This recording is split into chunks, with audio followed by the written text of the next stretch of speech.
Hey guys, Sean here and welcome to the F1 Word. So after months of speculation, leaks, confirmation and denial, it has now finally been confirmed that the Dutch Grand Prix will return to the Formula 1 calendar next season, with Zandvoort playing host as was pretty much expected.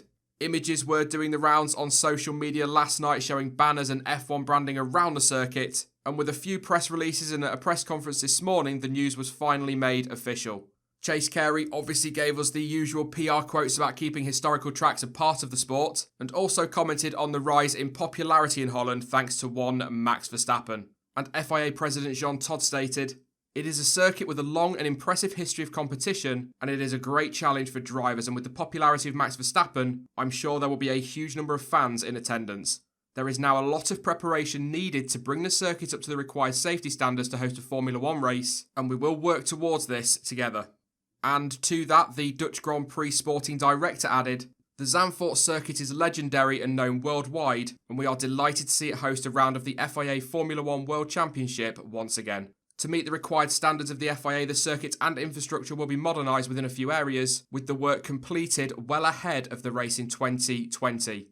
Okay then, so Zandvoort is back after 35 years away from F1. There is no confirmed date as yet, by the way, but I'd imagine that could well hinge on what deals are done with the likes of Barcelona, Silverstone, Hockenheim, etc.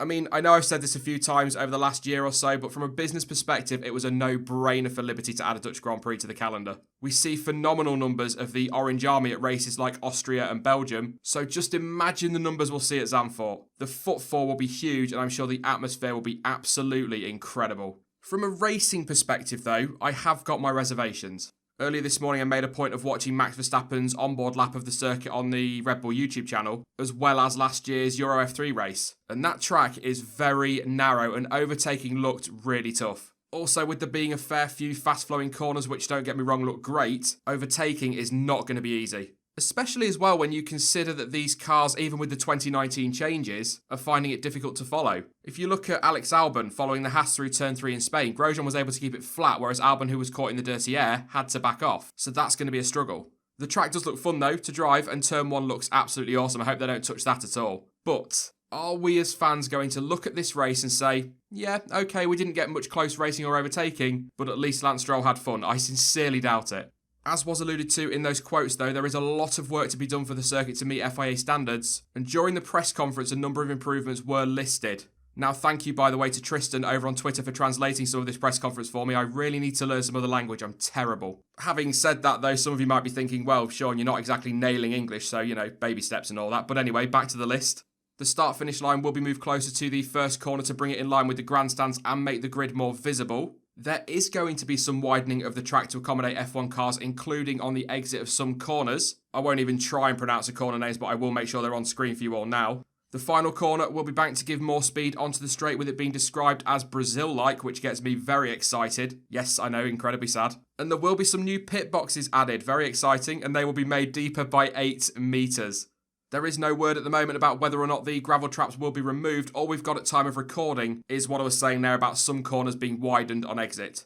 I get that gravel traps are considered dangerous in the sense that a car can easily dig in and end up rolling, but if you remove them you lose that risk factor, which may well be needed to keep the race interesting if it does get difficult to overtake. You've got Max Verstappen heading into a corner trying to make up time. If he brakes a little bit later he could gain a 10th, but if he's too late he's in the gravel. Risk versus reward. Put tarmac there and it becomes, screw it, I'll brake as late as I can, and if I get it wrong I'll just return to the left of the bollard. Ultimately though, I guess safety has got to come first for the FIA, so I wouldn't be surprised to see some tarmac runoff. It's also great to see that they plan to widen the track at some corners. That was a concern of a lot of people. And as I said when going through that list there, I'm very excited about the changes they're planning to make for the run onto the pit straight. What I really hope though is that Herman Tilke doesn't get his hands on it and we end up with another Tilke drone. We've got enough of those on the calendar as it is. We don't need any more. It's so important though that these changes are made to bring this track up to standard and to help to accommodate the current crop of F1 cars, absolutely. However, I just really hope that whatever changes are made, we don't lose too much of its character in the process. It's such a quirky little track in a very different location to anything else we see on the calendar. And again, of course, the racing is important, but we also want to make sure these tracks keep their character. That's kind of the point of bringing back classic tracks. That was one of my frustrations with Mexico when I heard it was returning and then saw what they actually did with it. Parts of it are brilliant, but some of the tweaks that were made just detracted from it.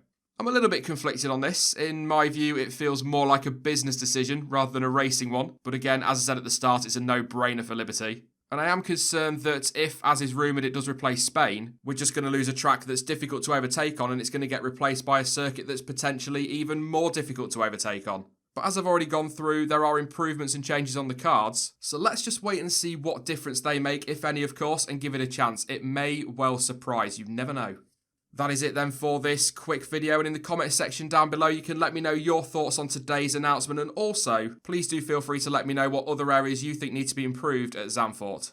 Now of course I will be back soon with more content as ever, but in the meantime you can follow me over on social media. The links to Twitter, Instagram, Facebook and of course to Discord are all in the description down below. But as ever, thank you for watching and I will catch you all in the next one. Bye bye.